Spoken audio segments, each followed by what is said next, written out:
ये जो शमशान, कब्रिस्तान, पाकिस्तान, हिंदुस्तान, मस्जिद, मंदिर, ये तमाम चीज़ें ला करके अभी फ़िलहाल ये तालिबान का नारा तमाम तरह के दे रही है। भारतीय जनता पार्टी की सरकार कहाँ कहाँ किसको कब खरीद करके कब क्या कर दे। भाजपा का कहना है कि उनके राज में कानून व्यवस्था बहुत अच्छी बनी हुई है। आप कह रहे हैं कि उन्होंने गुंडई के दम पर जीता। कांग्रेस पार्टी अपनी लीडरशिप से परेशान है।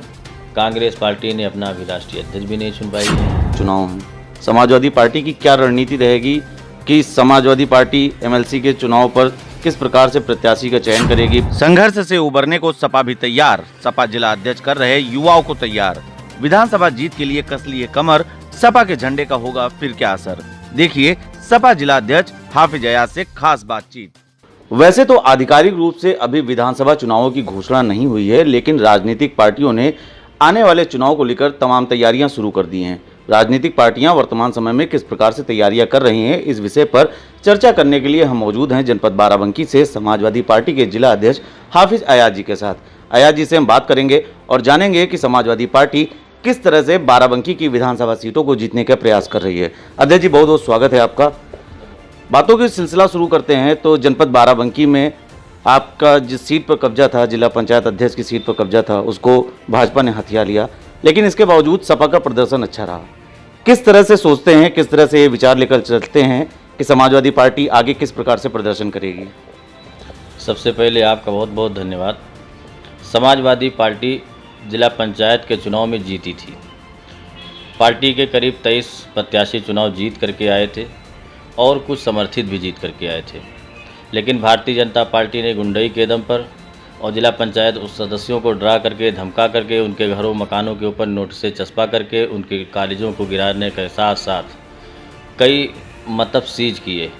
ऐसे में वो चुनाव जीते हैं और जनता ने तो हमें चुनाव जीता करके भेजा था और 700 कुछ सीटें पूरे प्रदेश में आई थी। भारतीय जनता पार्टी से ज़्यादा सीटें आई थी, लेकिन भारतीय जनता पार्टी ने अपने शासन प्रशासन के दम पर अपने प्रत्याशी को जिताने में कामयाब रही है।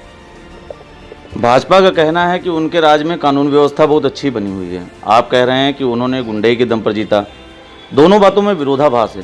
क्या लगता है किस प्रकार से भाजपा अपनी कार्यशैली कर रही है और किस प्रकार से सपा उनकी कार्यशैली को दबाकर जनता के बीच जाएगी? भारतीय जनता पार्टी जब सत्ता में आई थी तो उन्होंने कहा था न गुंडई न भ्रष्टाचार, अब की बार मोदी सरकार। मैं भारतीय जनता पार्टी के लोगों से पूछना चाहता हूं कि महिलाओं के साथ जो रेप हो रहे हैं वो 300% बढ़ चुके हैं।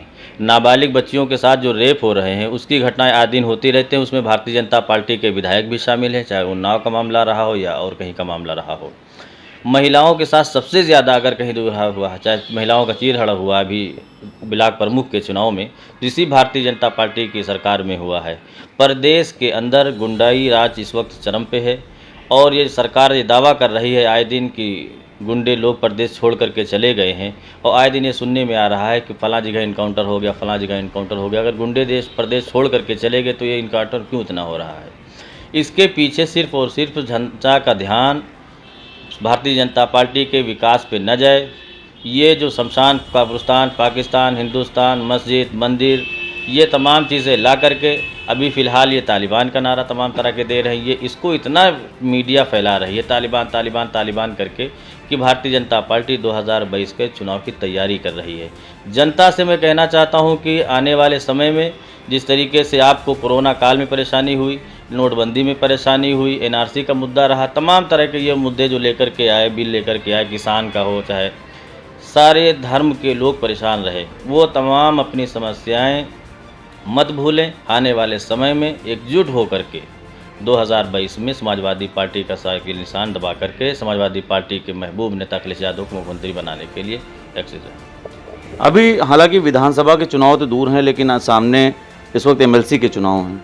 समाजवादी पार्टी की क्या रणनीति रहेगी कि समाजवादी पार्टी एमएलसी के चुनाव पर किस प्रकार से प्रत्याशी का चयन करेगी? पुराने ही प्रत्याशी को सामने लाएंगे या किसी अन्य प्रदाओं समाजवादी पार्टी लगाएगी? क्योंकि अब एमएलसी चुनाव अगर सपा या भाजपा कोई जीतती है तो उसे आने वाले विधानसभा के जीत का आगाज भी कहा जा सकता है। भाई, निर्वाचन कार्यालय से जो हमें सूचनाएं मिल रही हैं तो उसका कार्यकाल अभी पूरा नहीं हो रहा है। सच्चाई में ये 2022 के बाद इस चुनाव होना चाहिए, लेकिन ये भारतीय जनता पार्टी की सरकार कहाँ कहाँ किसको कब खरीद करके कब क्या कर दे, आपसे छिपा नहीं है। समाजवादी पार्टी हर चुनाव लड़ने में सक्षम है और उसकी तैयारी भी कर चुकी है। जहाँ तक एमएलसी चुनाव का मामला है तो हमारे पार्टी से जो भी प्रत्याशी दिया जाएगा, समाजवादी पार्टी के राष्ट्रीय अध्यक्ष जो भी प्रत्याशी देंगे उसको जिताने के लिए समाजवादी पार्टी के सभी नेता एकजुट होकर के तैयारी भी उसकी शुरू कर दिए हैं। सेक्टर प्रभारियों के साथ बैठक भी हो रही है। जैतपुर विधानसभा में करीब 10 से 15 सेक्टर में उनकी बैठक भी हो चुकी है। सिरौली घोषपुर में भी बैठक हो चुकी है। हमारे विधायक सरदार यादव जी के साथ भी बैठक हो चुकी है। उसकी पूरी तैयारी हो चुकी है, उसकी सूची निकलवा ली गई है और जो भी प्रत्याशी लड़ेगा उसको चुनाव जिताने के लिए समाजवादी पार्टी का ज़िला है और यहाँ से 4-5 बार समाजवादी पार्टी जीती भी है। मुझे पूरी उम्मीद और विश्वास है कि आने वाले समय में समाजवादी पार्टी के विधान परिषद सदस्य में फिर जनता भेजेगी। वैसे तो बाराबंकी समाजवाद का गढ़ रहा है, तमाम समाजवादी पुरोधा यहाँ से निकल कर आगे बढ़े हैं। और अगर संघर्षों की बात करें तो संघर्षों के बीच में समाजवादी पार्टी ने सपा का परचम यहाँ पर सदर विधानसभा में लगातार दूसरी बार लहराया, जबकि भारतीय जनता पार्टी का प्रचंड लहर चल रही थी। हालांकि इसी प्रचंड लहर के दूसरे समय में आपने जैतपुर विधानसभा से भी जीत हासिल की।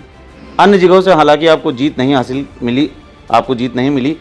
जो ये 2 सीटें हैं जिन पर सपा ने जीत हासिल की, इससे आपको क्या लगता है जनता का रुझान किस तरफ से बढ़ रहा है? भाई इसी से पता लग रहा है। जिला पंचायत सदस्य का जो चुनाव हुआ, जनता ने हमने 46 उम्मीदवार अपने लड़ाए थे जिला पंचायत सदस्य में, वो 23 जीत करके आए। इससे ये पूरी उम्मीद है कि आने वाले समय में जनता बदलाव चाहती है। बदलाव का ही नतीजा था जब उपचुनाव गौरव रावत जी जैतपुर से जीते थे। अगर बदलाव करना होता तो ये भारतीय जनता पार्टी केंद्र में भी थी, प्रदेश में भी थी, उस ज़िले में भी उसके पास में 5 सीटें थीं। तो ऐसे में जनता ने बदलाव करके दिखा दिया है और हमें पूरी उम्मीद है कि 2012 वाला दोबारा परिणाम आएगा।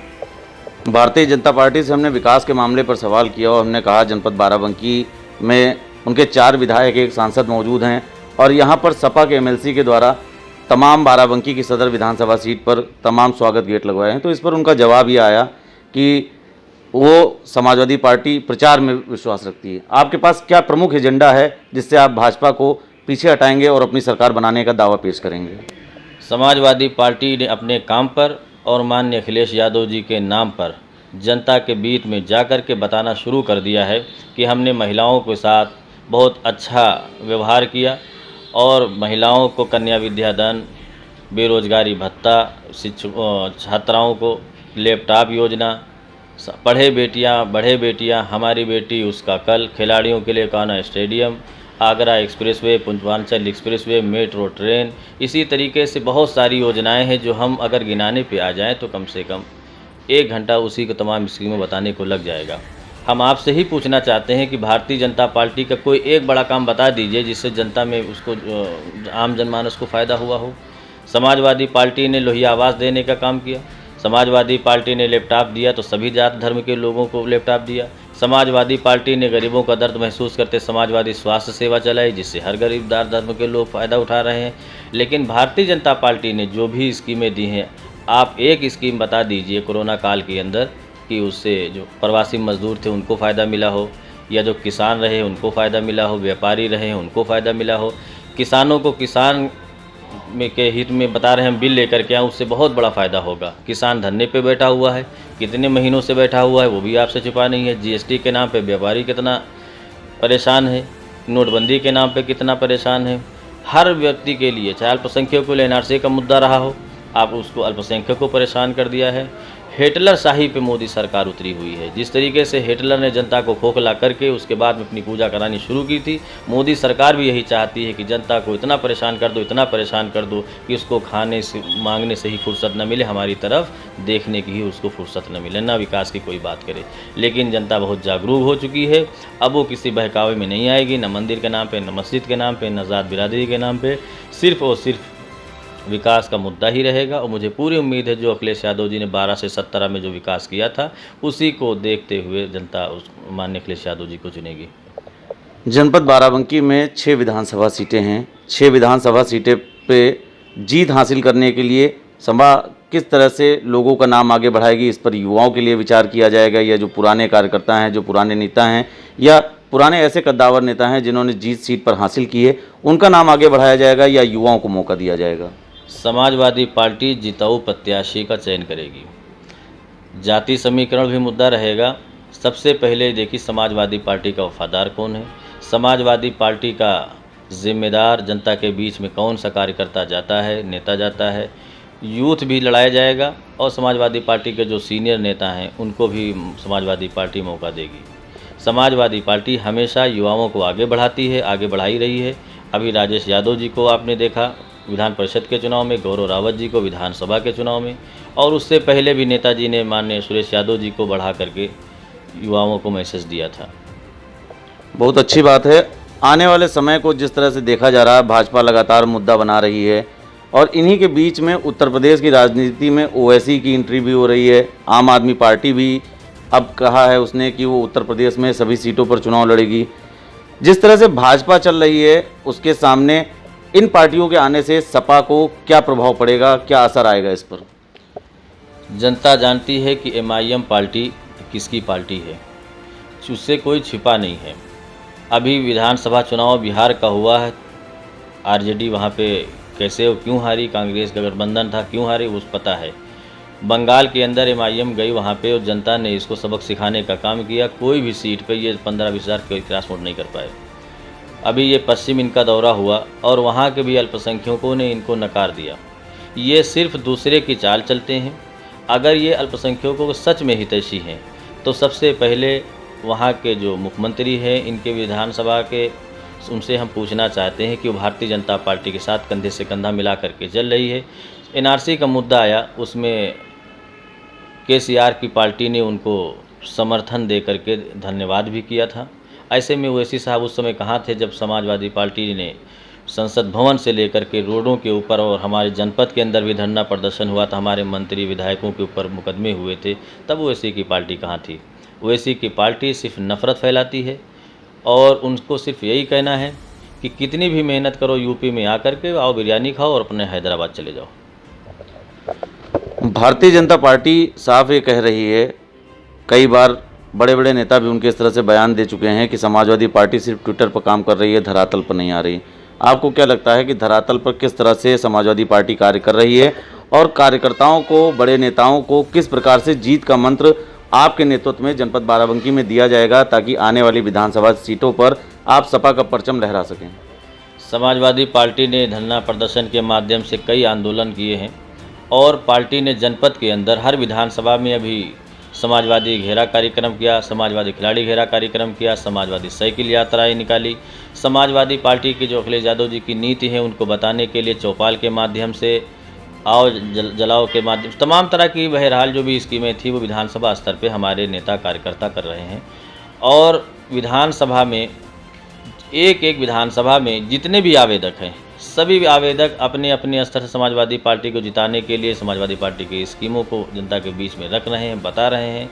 और मुझे पूरी उम्मीद है कि जिस तरीके से 12 में रिजल्ट आया था वो पुनः रिजल्ट आएगा और 6 में 6 विधायक हमारी पार्टी के जीत करके विधानसभा जाएंगे।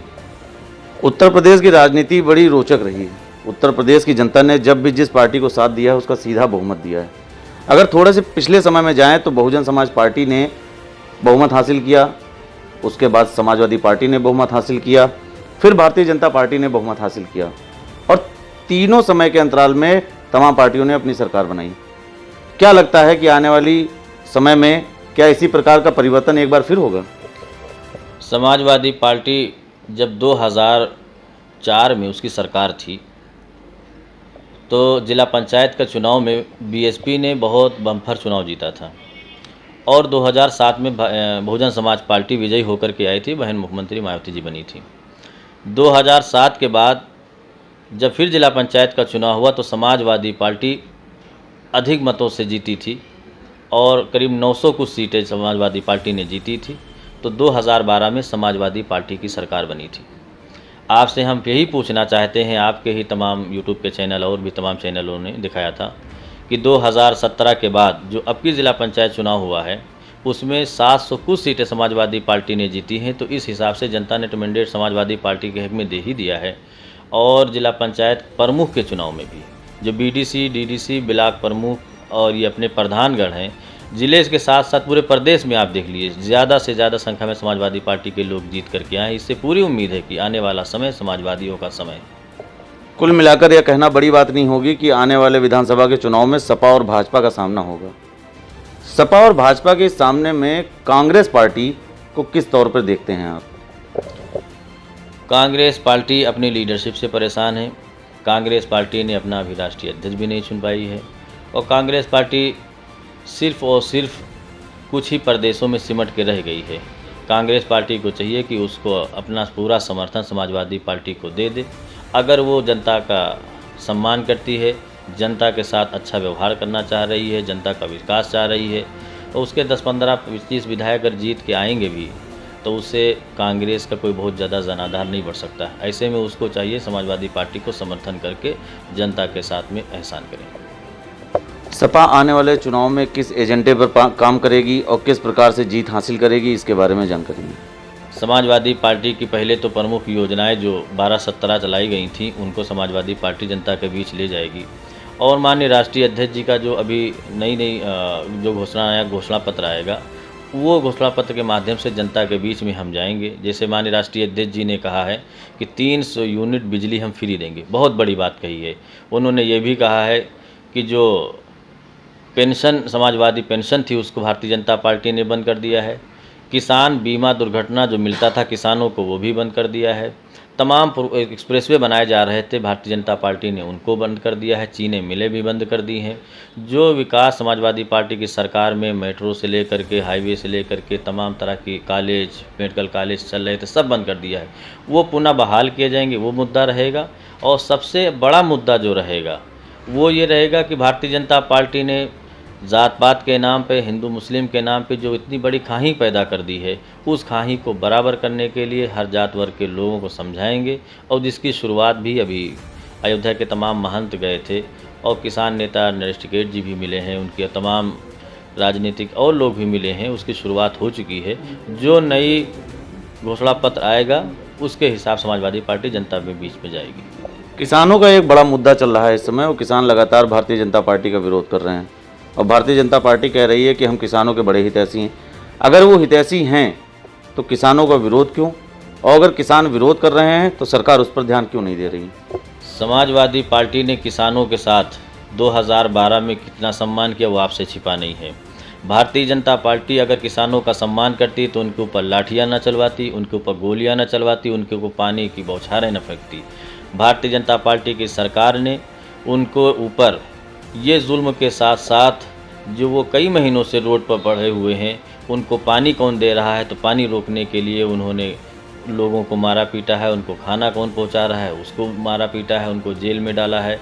और अगर ये सरकार किसानों की हितैषी थी तो अब तक ये बिल निरस्त कर देती। हमारे लिए आप बिल लेकर के कोई आओ कि हम तुमको फ़ायदा पहुंचाना चाह रहे हो, हम उससे खुश ना हो तो ऐसे बिल से क्या फ़ायदा। लेकिन भारतीय जनता पार्टी के जो नारा है वो जो कह रही है कि किसानों के साथ हम अच्छा व्यवहार कर रहे हैं, ये सब छलावा है। भारतीय जनता पार्टी अडानी अंबानी की पार्टी है और ये पार्टी सिर्फ धन्ना सेठों की पार्टी सिमट के रह गई है। इसके जो पुराने तमाम नेता थे जो जनता के बीच में जाकर के जनता की सेवा करना चाहते, लेकिन अब ये सब लोग चैनलों के माध्यम से राजनीति कर रहे हैं, हिंदू मुस्लिम की राजनीति कर रहे हैं, पाकिस्तान हिंदुस्तान की राजनीति कर रहे हैं। और ये धन्ना सेठों की पार्टी के साथ अब इसमें पार्टी में कुछ नहीं रह गया है नफरत के सिवाय। अध्यक्ष जी, अंतिम प्रश्न कि उत्तर प्रदेश की जो विधानसभा है उसमें बाराबंकी से कितनी विधानसभा की सीटों का योगदान रहेगा अगर आने वाले समय में सपा की सरकार बनाती है? समाजवादी पार्टी 6 में 6 विधानसभा जीतेगी और ये 12 में समाजवादी पार्टी कर भी दिखा भी चुकी है और वही रिजल्ट रहेगा जो 12 में रहा है, उसी हिसाब से लगभग माननीय राष्ट्रीय अध्यक्ष तय करेंगे।